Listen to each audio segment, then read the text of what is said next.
Bien, vamos a empezar con la primera postura respecto del tema de si es posible o no conocer la verdad. La primera postura que vamos a ver se llama escepticismo. Escepticismo viene del griego skeptomai, de la palabra griega skeptomai, que quiere decir investigar, indagar, considerar, ¿sí? Entonces, el escéptico es alguien que no adhiere a nada, que no cree en nada, que no toma una postura, ¿sí? Es decir, que se mantiene al margen, y el escéptico sostiene que la verdad no se puede conocer, ¿sí? Que yo no puedo tener certezas, ¿sí? Entonces el escepticismo lo que vamos a ver no es que vamos a estudiar puntualmente a un autor, sino que vamos a ver en general esos argumentos que utilizan los escépticos para sostener su postura, ¿sí? Entonces podemos resumir en 4 los grandes argumentos.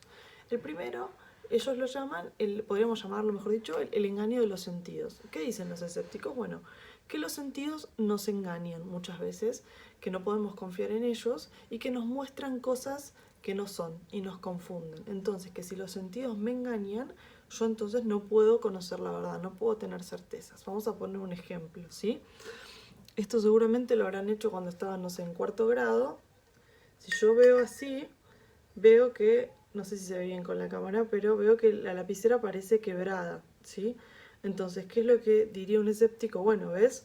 Los sentidos me están engañando, me están mostrando que la lapicera está quebrada, cuando en realidad yo la saco y me doy cuenta que no.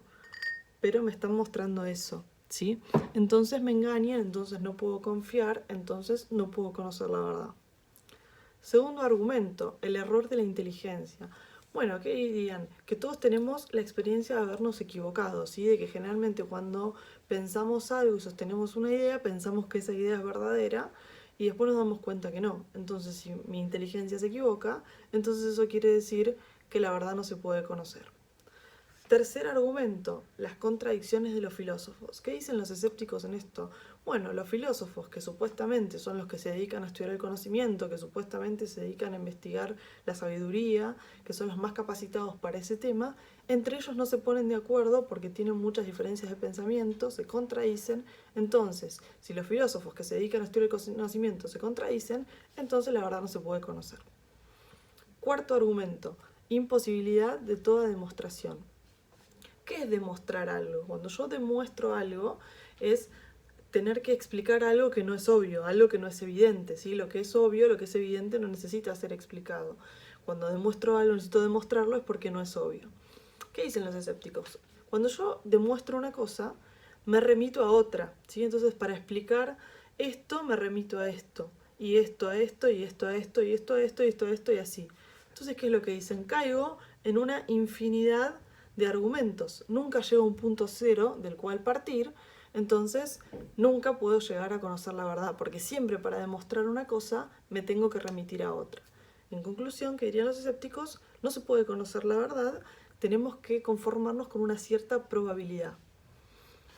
Bien, el tema del escepticismo es que no se considera tanto una doctrina filosófica, y más que una doctrina filosófica se la considera como una actitud ante la vida, una actitud ética, ¿sí? Una toma de posición. ¿Por qué? Porque no presenta en general argumentos sólidos desde un punto de vista eh, riguroso, o como decir, desde un punto de vista lógico, termina cayendo en contradicciones, ¿sí? Desde la filosofía realista, los filósofos buscaron responder a estos argumentos y mostrar que podían refutarlos de una manera muy sencilla, ¿sí? Entonces vamos a ir viendo la refutación a cada uno de esos argumentos. En el primero, que teníamos el engaño de los sentidos, ¿qué dicen los filósofos realistas? En realidad no es que los sentidos me engañan, porque si los sentidos están sanos, me conectan con la realidad, me muestran la realidad como es. Uno podría decir, bueno, pero un daltónico, bueno, un realista que diría, bueno, un daltónico es alguien que no ve bien, pero porque tiene un problema en la vista, ¿sí? Porque tiene una enfermedad. Si mi sentido está sano, lo que hace es conectarme con la realidad. Lo que diría un filósofo realista es, en realidad no es el sentido el que me está engañando, sino que es mi inteligencia la que está juzgando de manera apresurada, ¿sí? Bien, respuesta al segundo argumento, que es el error de la inteligencia. ¿Qué se diría desde el realismo? Bueno, si yo tengo la experiencia de haberme equivocado, entonces eso es una muestra de que puedo llegar a la verdad, porque si yo estoy distinguiendo algo y diciendo esto no es verdadero, o esto es erróneo, o esto es una equivocación, lo estoy distinguiendo de una verdad, ¿sí? Respuesta al tercer argumento, que sería las contradicciones de los filósofos. Es cierto que los filósofos en muchas cosas no se ponen de acuerdo, pero también es cierto de que hay consenso en muchos temas, como por ejemplo que hay una realidad frente a nosotros, ¿sí? Y respecto al cuarto argumento, que es la imposibilidad de toda demostración, esto se puede refutar gracias a la existencia de verdades evidentes, ¿sí? ¿Qué es una verdad evidente? Algo que no necesita ser demostrado. Hay dos tipos de verdades evidentes.